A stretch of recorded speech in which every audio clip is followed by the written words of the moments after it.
Today is July the 11th. Today we hear, remember this.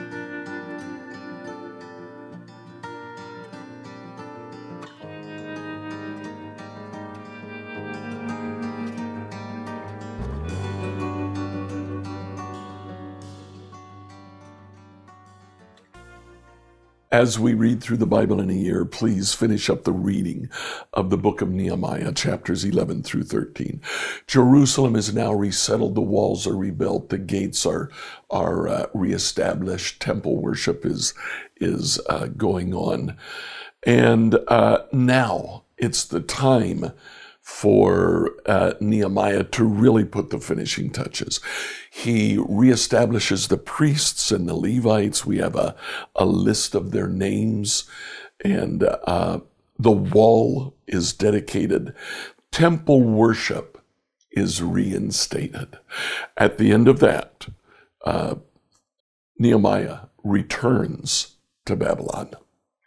But after being in Babylon for a while, he hears rumors of things not going well in Jerusalem. He asks for a short visit to Jerusalem. He's granted that. He goes back to Jerusalem, and there he begins to reform everything that needs to be reformed. First of all, he again purifies the temple, and at the end of that, chapter 13, verse 14, he says, "Remember this good deed, O my God. Don't forget all that I've faithfully done for the temple of my God and its services." He realizes that the Sabbath law is being broken, and so he enforces the Sabbath law in 22. "Remember this good deed also, O Lord." Then he sees that the bloodlines have been corrupted, and more pertinently, Israelite men have married foreign women and are worshiping their gods. So he calls attention to that.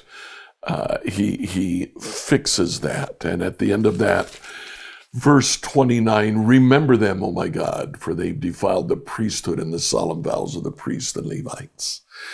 And then finally, he purged everything foreign and collected what was needed for the temple worship.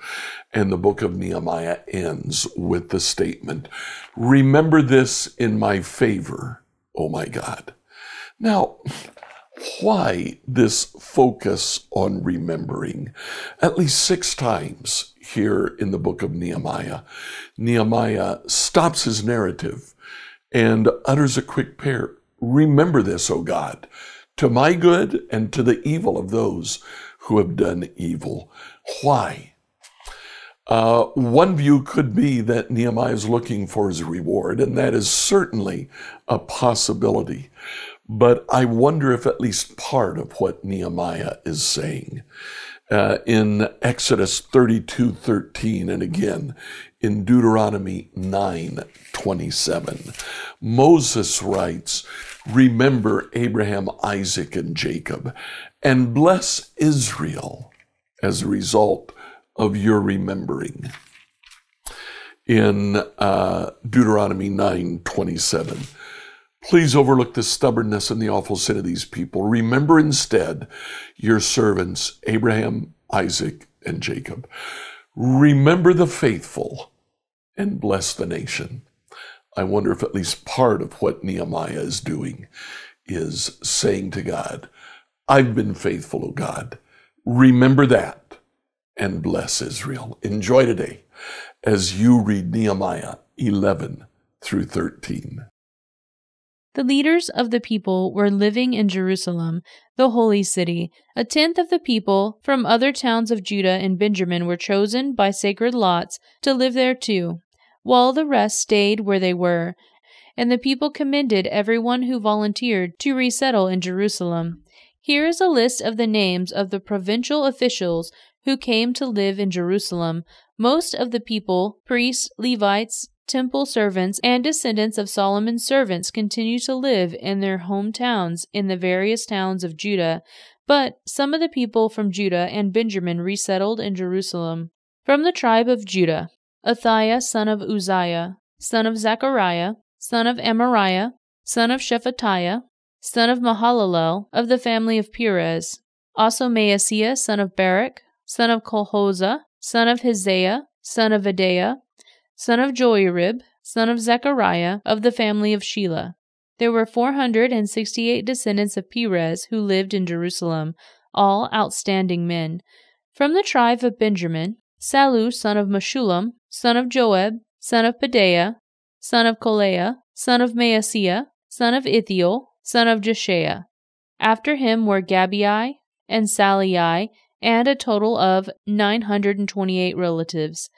Their chief officer was Joel, son of Zichri, who was assisted by Judah son of Hasanua, second in command over the city. From the priest, Jedaiah son of Joiarib, Jachin and Seraiah, son of Hilkiah, son of Meshullam, son of Zadok, son of Meraioth, son of Ahitub, the supervisor of the temple of God, also 822 of their associates, who worked at the temple. Also Adaiah son of Jeroham, son of Pelaliah, son of Amzai, son of Zechariah, son of Pashur, son of Melchijah, along with 242 of his associates, who were heads of their families. Also Amashai, son of Azarel, son of Azai, son of Meshillemoth, son of Immer, and 128 of his outstanding associates. Their chief officer was Zabdiel, son of Haggedolim.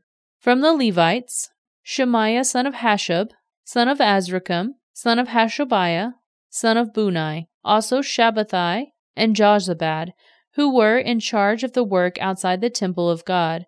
Also Mattaniah, son of Micah, son of Zabdi, a descendant of Asaph, who led in thanksgiving and prayer.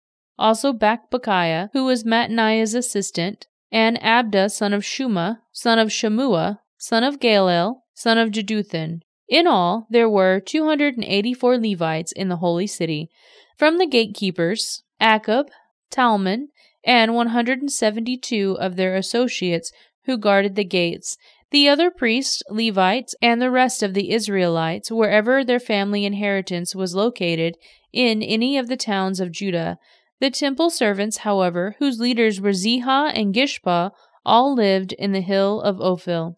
The chief officer of the Levites in Jerusalem was Uzzi, son of Bani, son of Hashabiah, son of Mattaniah, son of Micah, a descendant of Asaph, whose family served as singers at God's temple. Their daily responsibilities were carried out according to the terms of a royal command. Pethahiah, son of Meshezabel, a descendant of Zerah, son of Judah, was the royal adviser in all matters of public administration.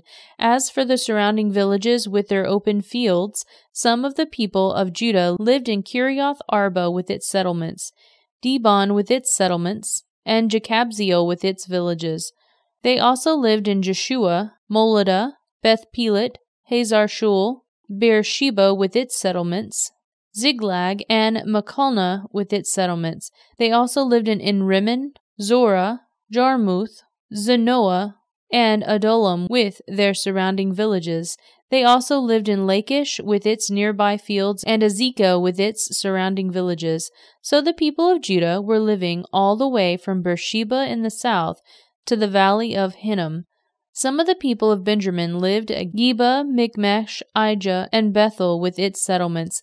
They also lived in Anathoth, Nob, Ananiah, Hazor, Ramah, Gittaim, Hadid, Zeboam, Nebalat, Lod, Ono, and the valley of craftsmen. Some of the Levites who lived in Judah were sent to live with the tribe of Benjamin. Here is a list of the priests and Levites who returned with Zerubbabel son of Shealtiel and Jeshua the high priest: Seraiah, Jeremiah, Ezra, Amariah, Malluch, Hattush, Shechaniah, Haram, Meremoth, Iddo, Gittathon, Abijah, Miniamin, Moadiah, Bilgah, Shemaiah, Joiarib, Jedaiah, Sallu, Amok, Hilkiah, and Jedaiah. These were the leaders of the priests and their associates in the days of Jeshua. The Levites who returned with them were Jeshua, Binnui, Kadmiel, Sherebiah, Judah, and Mattaniah, who, with his associates, was in charge of the songs of thanksgiving. Their associates Bakbukiah and Unai stood opposite them during the service. Jeshua the high priest was the father of Joachim. Joachim was the father of Eliashib. Eliashib was the father of Jehoiada. Joiada was the father of Johanan. Johanan was the father of Jaddua. Now when Joachim was high priest, the family leaders of the priest were as follows. Moriah was the leader of the family of Seraiah. Hananiah was the leader of the family of Jeremiah. Meshullam was the leader of the family of Ezra. Jehohanan was the leader of the family Amariah. Jonathan was the leader of the family of Malach. Joseph was leader of the family of Shechaniah. Adnah was leader of the family of Haram. Helkai was leader of the family of Meremoth. Zechariah was leader of the family of Iddo. Meshullam was leader of the family of Ginnethon.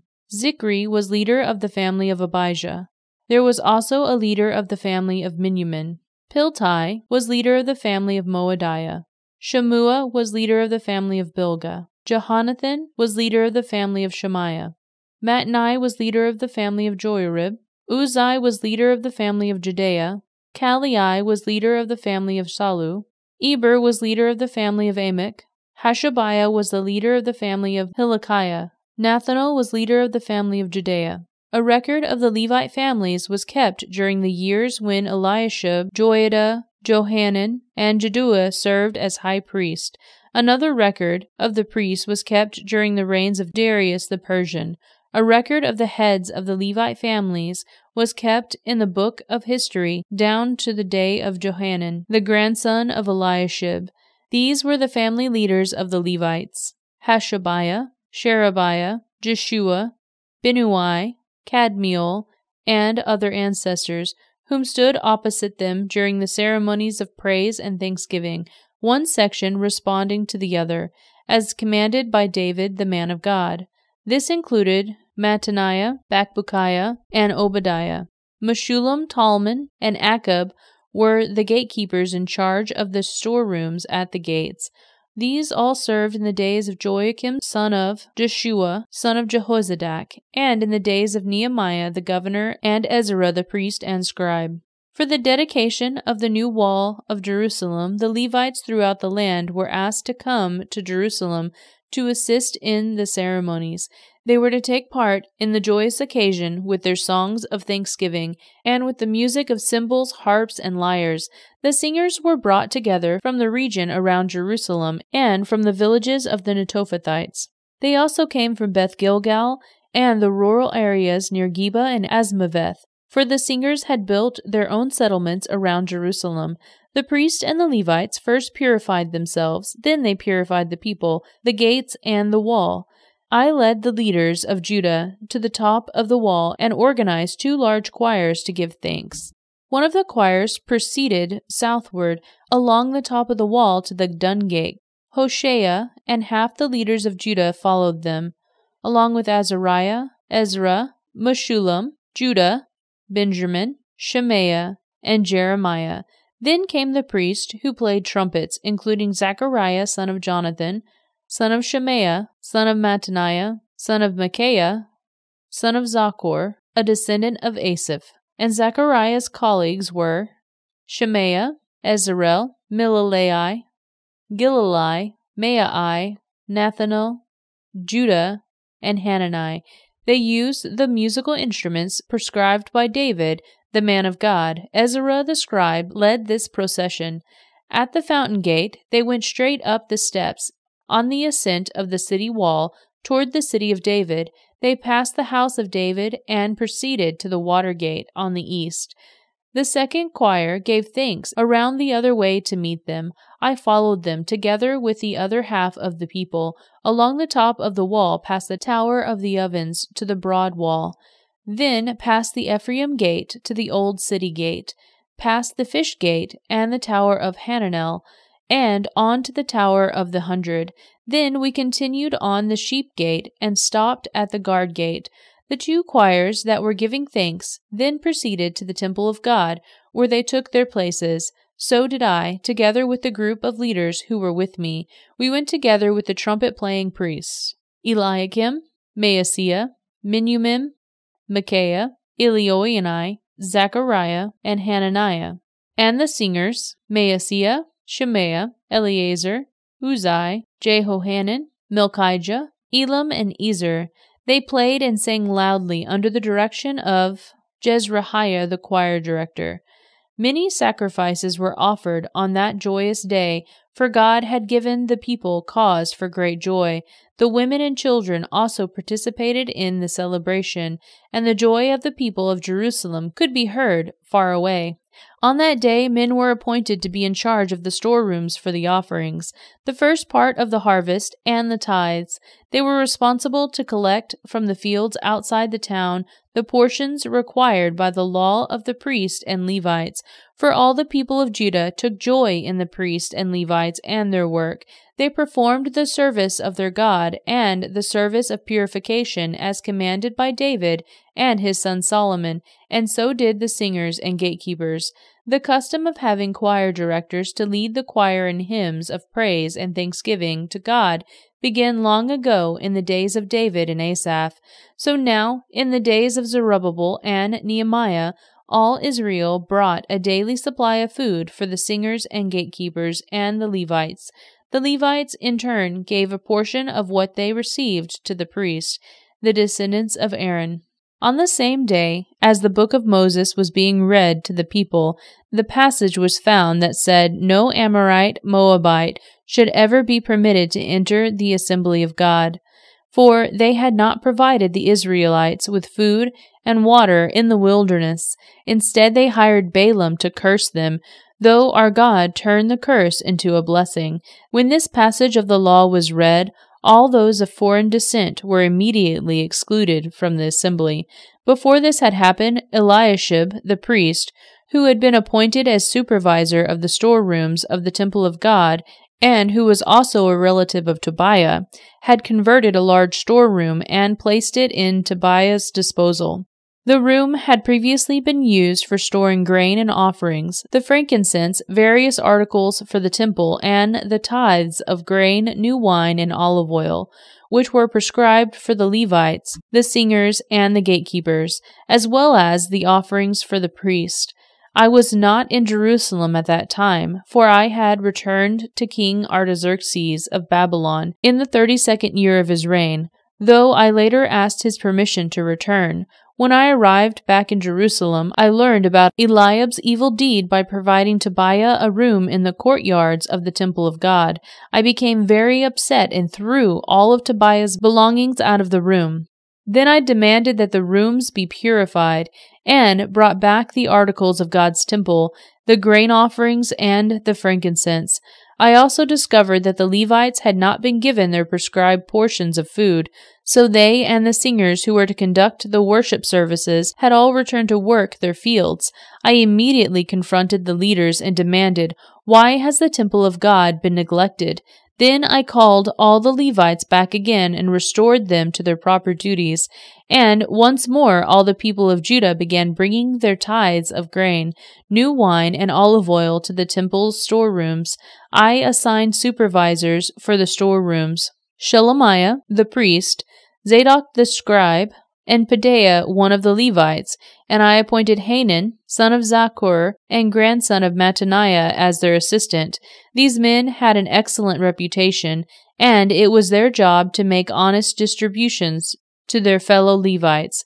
Remember this good deed, O my God, and do not forget all that I have faithfully done for the temple of my God and its servants. In those days I saw men of Judah treading out their winepresses on the Sabbath.